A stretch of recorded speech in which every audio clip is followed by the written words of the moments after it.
Hi, everyone, and welcome to another episode of the M&A Mastermind Podcast, your go-to resource for all the latest in industry trends in the lower middle market M&A space. I am your host, Nick Olsen, Managing Director of Cornerstone International Alliance.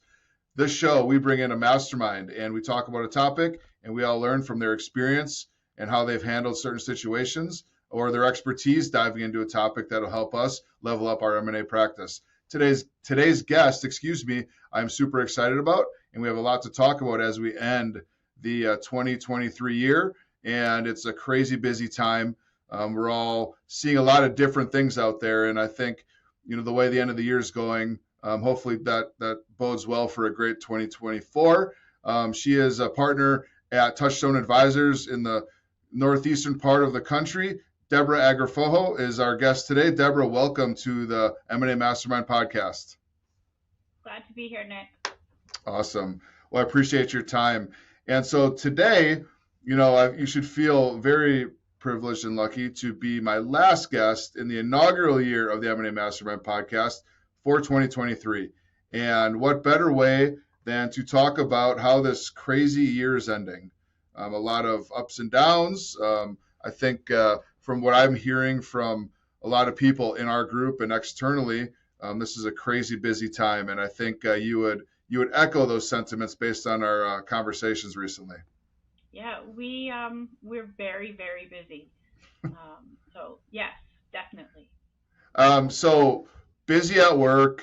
It's the holidays, so that means busy at home. I know you have young kids who are in activities, so managing your family life as well. Like that's a lot to deal with, especially at a very important time of the year when we're trying to get deals across the finish line and close out the year strong and set up ourselves for a great 2024.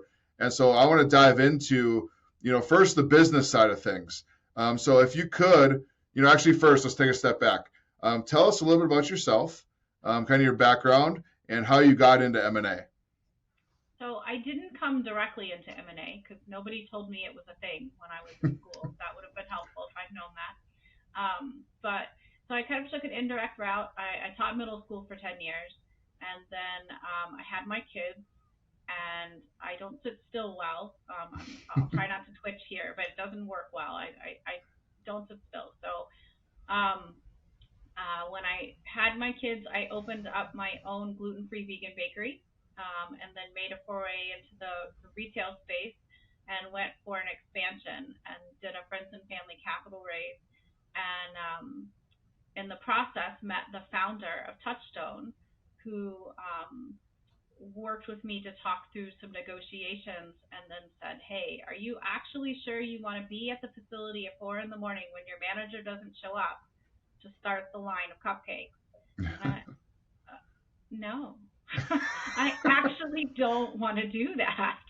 And he said, you did this all yourself. You could do what I do. And so I thought long and hard and made the jump, and it's been 7.5 years and I haven't looked back. I love the pace of it, right? Like the pace of it and the shift between dealing with the different companies and the different industries is kind of the whole reason I stay with it. Mm-hmm. So you mentioned different deals in different spots. It sounds like you have a couple of deals, a handful of deals in all different ends of the spectrum as far as the deal process goes. And so why don't you kind of lay out for our listeners, just kind of what you're dealing with right now from a deal perspective, you personally? Well, so that's kind of how I prefer to structure it regardless. Okay. I always try to have a pipeline, intake, marketing, due diligence, and closing. Like those are, I want deals at every stage. And I hate it when something slows up and they overlap. Having 2 deals in the same spot, I find it more difficult. I don't like to go to back-to-back attorney meetings. Reviewing contracts for days on end is not my preference. So I want to do something different. So I kind of try to structure mine specifically that way. It helps move the deal along, I think, to try to, pace it with everybody else's. So that's that's where I am right now. I have a healthy pipeline. I've got a couple of engagements out for signature. I've got a couple in intake. I've got two at marketing, one in due diligence, almost closing. So that's kind of the space, the cadence. Mm-hmm. And you are one of 3 principals and another 20 advisors within your firm. So even as a firm, you have a lot of things going on, a lot of deals happening in different stages. What role? So let's set aside your deals that you're working on, because not only are you a principal of the firm, but you're also doing a heavy deal load as well. But what are you doing currently to help support the rest of the team and all the deals that they're currently working on to help them out and be there for them as well? Right. So I do a lot of the training and the kind of the integration. Right now, we just closed our own merger, so getting the advisors shifted over to a touchstone process, that kind of falls on what I cover. So I'm doing a lot of meetings with different advisors. We attend pitch meetings with each one of our separate advisors. There's always a partner with them. Okay. It helps the client feel supported. We operate under a team approach, so it's important we put our feet where our mouth is. And, so what does that team approach look like? Is it the advisor, and an analyst? I guess, what does that look like? How do you set that up? So it depends on the size of the deal, right? Because certain deal size supports a certain amount of people. You don't want anybody finishing a deal and still not being able to feel like they got value out of it on a commission standpoint. So we have typically 2 advisors, due diligence coordinator who is an employee, and on our larger deals, we have a financial advisor that specializes in working through the financial and supporting quality of earnings. So, a deal team could be 3 advisors, a due diligence coordinator. We also have back office support that handle, invoicing and redacting and kind of the paper shuffle piece of it. So that, because we feel like our advisors are the experts in working a transaction, structuring a deal, finding the debt. They don't necessarily need to handle every piece of paper that goes to the other side. Yeah. And you were a part of Cornerstone back when we did this. It's got to be a couple of years ago, where we did a job benchmark of the M&A advisor and what they should, be working on. And, you kind of hit the nail on the head right there, where an advisor is really the client-facing portion of the deal, and that's where they should spend their time, not necessarily, like you said, shuffling the paper, creating a SIM, making the buyer's list, like all that stuff. They should be the ones that are, working with and for the client, first and foremost. And I think we've done a good job, as a group, to identify that. Not every, firm can handle or has people to do that work for the advisor, but a lot do. And if you can, we recommend that the advisor play a role, like that, and not, really working on the kind of the behind the scenes type of stuff, because they're that forward facing person. Right. So that was, I thought, very helpful. That an exercise that we did, a couple of years ago. And so it's really impactful for us, Nick. Like, yeah. We really kind of took a step back and thought about, what's more important, the advisor's time with the client or entering the transaction details into process. Mm-hmm. Because it's not the later. Right.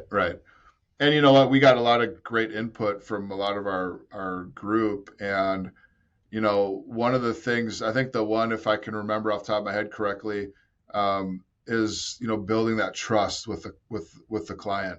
And that takes a lot of time. That takes a lot of, face time and a lot of, relationship building. And if our advisors are working on, creating a SIM or, focusing on, all the paperwork, then yeah, that's probably not going to be as effective. Right. To build that rapport with the client. So another big reason that we wanted to identify that. And because, I've always said too, I came into this industry just over 4 years ago ish, and I found it interesting that just the way firms are structured are very different from firm A to B to C to D, but it's all very effective. And so it's very interesting to me that we can be successful and structure it differently. But if we can learn from other people who do it, are successful at it, then why not adopt that stuff as well? And I think that's what our group is really good about, is sharing that information and taking bits and pieces of it and implementing into your own practice. Is the idea behind it. Yeah, it's not as easy. We're noticing that, and I enjoy having control over things. It's what makes me confident that it's going to happen correctly. Yeah. And finding the right people to be the support can be time consuming, right? So it Right. feels like, oh, get somebody in there to help you. That sounds like an easy statement, but it's not always that easy. Because you're spending time, you're spending money and energy finding that right person. And if you don't hit on that person the first time, then you're going to have to go through it all over again. And you're going to get frustrated. And it's, going to be a big time suck, taking you away from the deals that you want to close. And so I think it's, them, because training them. They're not going to know what you want unless you train them to do it the way you want them to. How long, I guess, from a high level, how long do you train your advisors? Is it like a kind of like a boot camp kind of setup, or is it like an extended period of time? Like, what does your training program look like? Our training program is one that we developed fairly recently. We started it in June. We brought everything internally in June rather than trying to find courses for people. Mm-hmm. And the people that we started training with in June are still training. Mm-hmm. And we're finding that, just like with anything else, if you hear it one time, even if you do it one time, the next time you pick up the deal, you may not remember exactly what the format is to find the list on Zoom Info. So Mm-hmm. what we're actually finding is that our training needs to be in a cycle. So we're kind of starting the process again. So instead of having, a set time for our entry level people, we're having a training option that rotates a training every week. Mm-hmm. So if it's something that you need right this second and you can't remember it, you pop on the training for that week. Mm-hmm. We're also recording all of our trainings, and they're filed on our OneDrive. Yeah. They can go back and look at the videos of them. I mean, quite honestly, we're never not learning and growing, and this industry is ever evolving. So I guess we're never not training, so to speak. But it's just interesting that June to now is about 6-7 months from then that you're still working with. I mean, I think that, and you kind of hit on this too, because you're putting time and money into training these individuals. To hit on it right the first time, like you said, is important. And, to invest in them by all this training and time that you're putting in them, you obviously want them here for the long haul. Am I correct in saying that? Absolutely. And we had, we've had very good success with our training, but we have had one person that wasn't a good fit. And, good guy, could absolutely do it. Was like, this is not what I enjoy doing. Mm-hmm. But sometimes you don't know that till you give it a shot. Right, absolutely. No, unless you try it. That's what I tell my kids. Right. You don't know if you're gonna like this food if you don't. What if you never try it? How are you gonna know? Now eat your peas. Right. You're not leaving the tail. I'm kidding. So you have, what is it, 5 or 6 deals active right now, and you got one that you're looking to sign, soon. So that's 7 deals. Like, how do you mentally manage all these deals in different stages? I know you said you enjoy it, you like it, you thrive off of that, but to someone listening here, that might seem pretty daunting and intimidating. We have a CRM that we use, and that's part of it. So we log in every stage of the deal, every interaction. I keep notebooks for each one of my deals. So they're just, there's notebooks. There's Mm-hmm. so I'll have one for each deal, and I'll keep a set of notes on it. And it may not be what I take out in the meeting when I'm sitting with a client, unless we're going over documents or something where I want to, make notes along. But even after starting with a prospect, I'll sit down after the meeting and I'll manually write it down. Mm-hmm. I know that's old school. I think some of my younger guys do and gals use, an online, Word doc situation where they're typing, which is fine. For me, I remember it as soon as I write it on a piece of paper. Mm-hmm. So, and then, the interesting thing is I'm always thinking about it, right? So I don't think there's ever a point that I completely shut down from thinking about a transaction. Mm-hmm. So when you're sitting in an ice rink, freezing, and you're still thinking about deals. I am. Often I have my laptop with me. I would actually be doing work during the hockey practice. Yeah. But I do unplug for games. Okay. And I have gotten very good throughout my life at kind of stopping and making sure that there's family time and things like that. It's not easy, and it doesn't mean that the back of my mind isn't worrying about finishing something. But. Right. But so I guess what are some ways in which you make time for your family? Just some maybe tips or tricks or ways that you go about that. So we actually just made a shift. So I'm working on and being supported with our younger advisors. I am consulting on a couple of buy sides that are in progress. And so, they're doing the scheduling and they're doing the interfacing, but I still need to be involved with the meetings. So we just kind of adjusted our calendars to change the visibility so that meetings aren't scheduled over each other. Mm-hmm.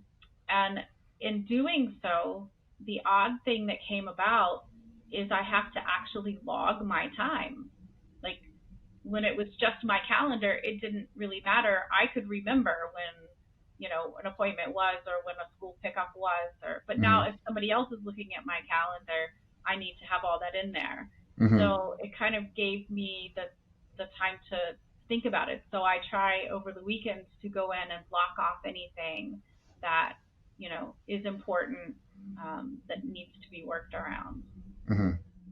Yeah. And that's good that your team can see that. So you're not running into oh shoot, I should have blocked that time. Now I got a meeting and I got to go get my kid from school or practice. No, and I'm not infallible. So, definitely. And I do a lot on the fly, right? Like I don't think that there is harm in knowing which meetings have to happen when you're on a computer and which meetings you can call into. Yeah. From like a car or something. Yeah. How, I would imagine this is either a big time saver or maybe it's not, depending on what your answer is. But, I think COVID has taught us that we can be more digital and on the go. Are you guys still doing a lot of in-person meetings, or are you kind of pre-COVID, or are you kind of more, because I know you guys somewhere in between, right? Like pre-COVID, everything was in person, right? We drove all over the place. Yeah. Post-COVID, there were more Zoom. We're seeing more people want to be face-to-face again. So, and it depends. It's rather regional. So we're also seeing the companies that we're working with in New Hampshire and Maine, they want to be in person. So if I'm going up to schedule with one of our advisors up there, I need to get in my car and I need to drive up there because that's what's happening. That's where they want to be. So, New York, not as much. Yeah, because they're probably... It was an interesting shift to see. Yeah. Well, and hopefully, with us being able to use Zoom more, it can save us time time and money because, save on travel, but also be more efficient with our time to, not be gone for a full day in Maine, and you can be at home and then you can, go to your daughter's hockey game or whatever. Yeah. And So are you seeing, and you guys, interestingly enough, pre-COVID were pretty much a virtual office anyway, right? Yep. We were virtual before it was cool. It's trendsetter. Yeah. Well, I don't want to be the trendsetter for COVID, but I'm all set with that. Yeah, right. But yeah, so we decided when we took over for Mike that of the three of us that were partners, the only one that was close to the office was me. And it made no sense to pay for the office space. So we kind of said, who are we here for? How does that work fiscally? And it's really allowed us to expand geographically, because it doesn't matter if we're in New Jersey, but we can still go to New Jersey and service a client. I can still take a client on Long Island. It's just not necessary that they come to us. We've actually started an office share with Regis, which is international and has multiple locations, and that's been very helpful. We were resistant to kind of spending a monthly commitment, but what we found is we actually use it more than we thought we would. So there's shared space, there's booking an office, there's booking a boardroom. Our clients don't always want. We had in person. They wanted the people to come in and do the tour and then leave. Like they didn't want meetings taking place on site. Yeah. So they walked the tour as an insurance agent, and then we scheduled a conference room off site. And if we had one meeting location, everybody would have had to driven to that location, but we were able to pick the office closest to the building. So it was very convenient. Yeah, a lot of flexibility and options. That's awesome. Yep. So what are you seeing in the market right now as far as your deals, your firm's deals? Are things going smoothly? Are they happening as you planned, which probably never happens really? Or what are some things that you're seeing that might be affecting, the progress of your deals? We're seeing an extended amount of due diligence. Okay. And in certain states, like right now, Connecticut has having a change in their environmental laws. So that's extending due diligence, and, the attorneys are still figuring them out because they either go into effect in January or they just went into effect in December. I don't remember exactly where the timeline hit. But that's proving interesting, as environmental laws normally do. Yeah, right. But it's pushing time because buyers know that, banks know that. Everybody needs to get their head wrapped around what the risk change is. So we're seeing that extend things. Overall, the private equity firms that we've worked with recently have employed additional due diligence than they would have directly post-COVID. So they're spending more time on things. They're assessing long-term risk and the marketability of a business. They're hiring marketing firms to do analyses. We wouldn't have seen that in 2020, at the end of 2020 when everybody was hopping. And I don't think we even would have seen it prior to that. Like it's just gotten more expensive.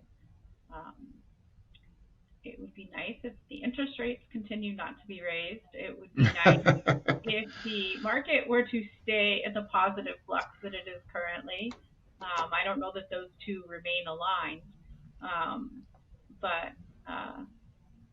everybody seems to be breathing that perhaps we missed, the economic collapse that they anticipated. So we are seeing a lot of people all of a sudden going, hey, can I sell now? Can I sell now? Can I sell now? And that's positive. So that's what we're seeing for 2024 is a lot of interest in going to market. So from within our group, I know everybody's really busy.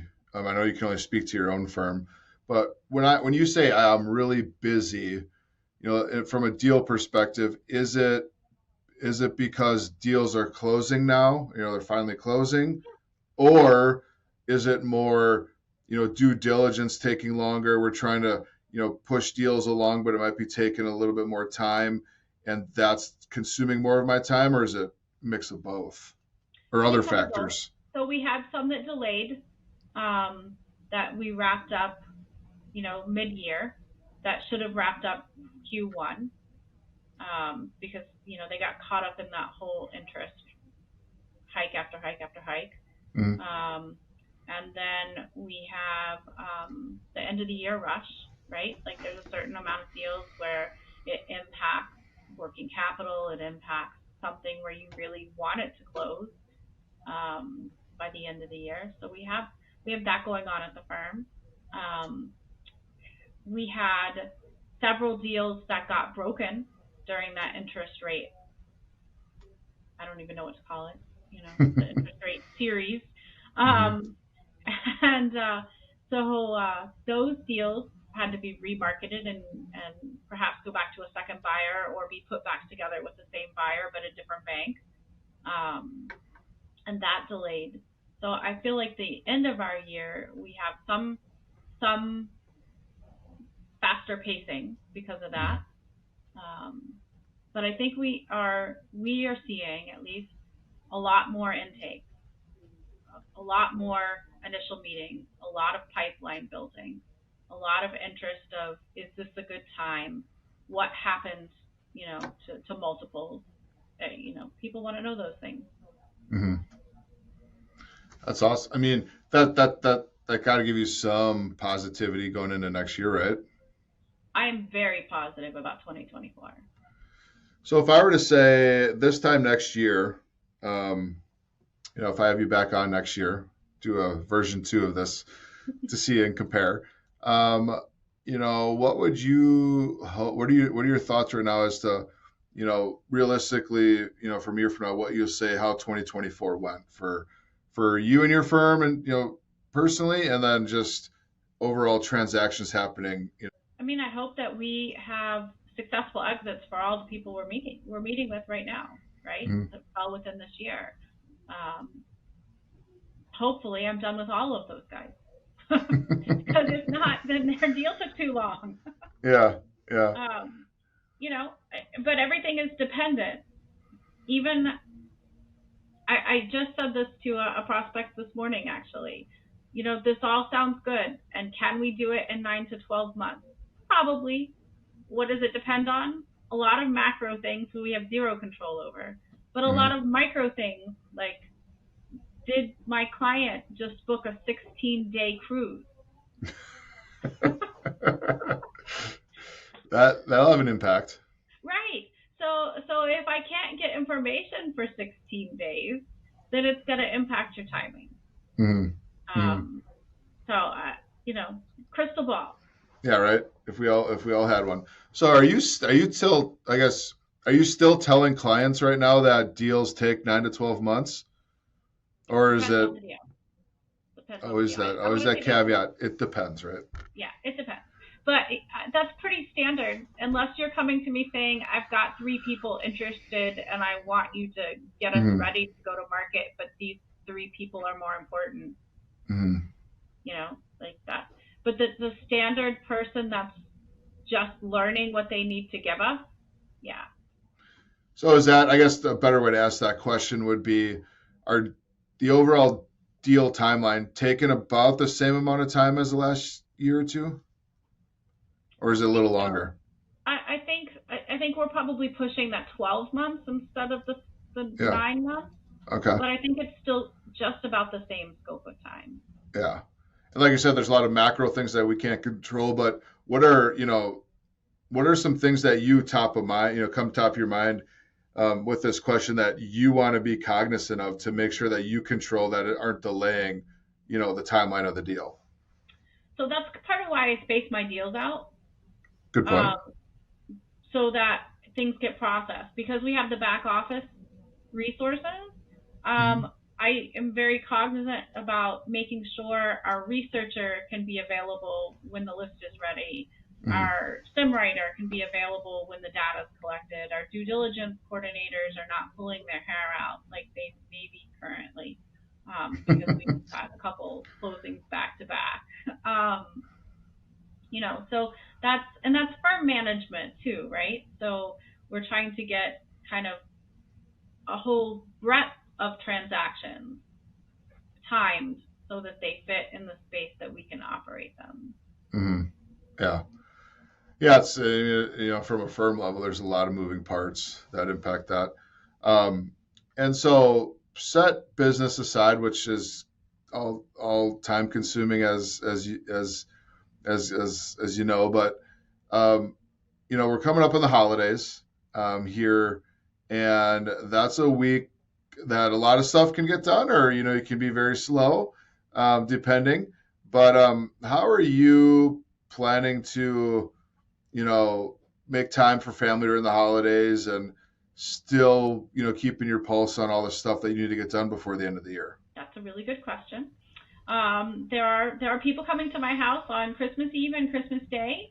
And you're hosting. But there's a lot of things that are out there to help, right? Like I do a lot of online ordering.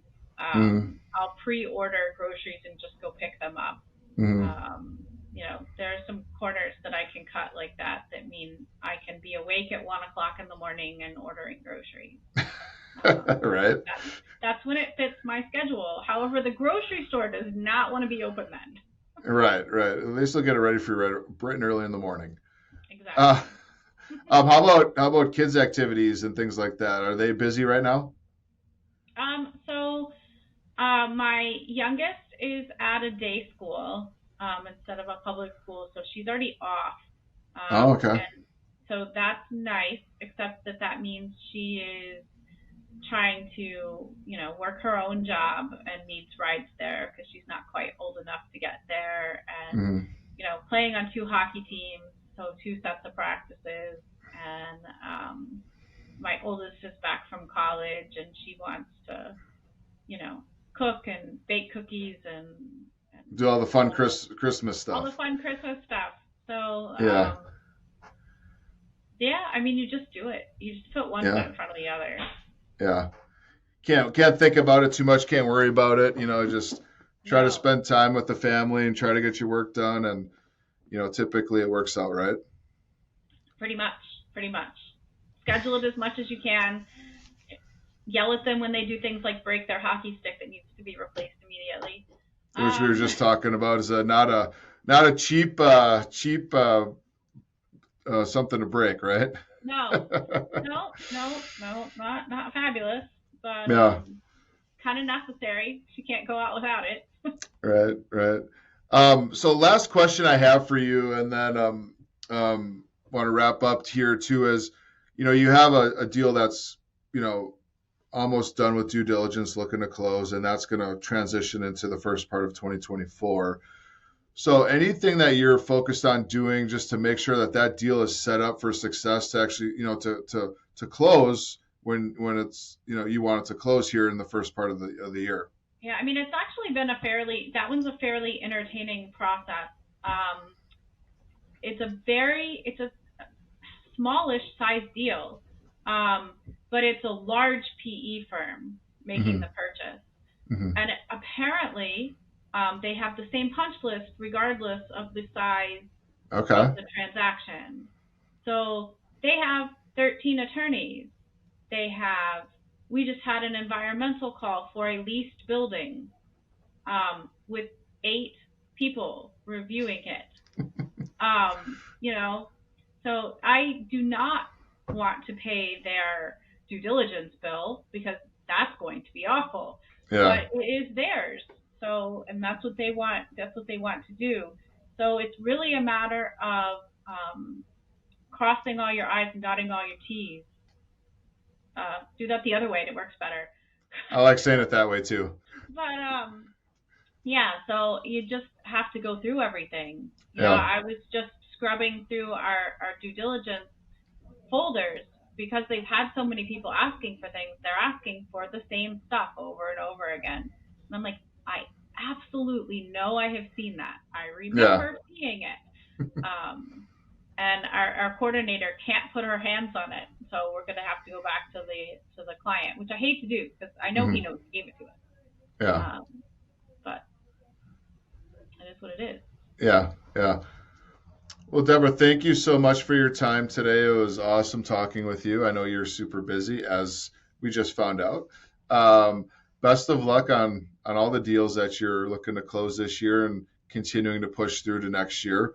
Hopefully you get to spend some time with the family and not be ordering too many groceries at 1 a.m. And good luck on finding a reasonably priced hockey stick. Right. But thanks again, Deborah. If someone wants to our listeners want to find out more about you, more about Touchstone, where can we send them to find out more information?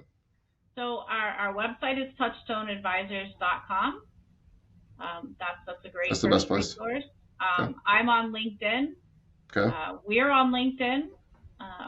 And all of our email and pertinent contact information are in both of those locations. Okay.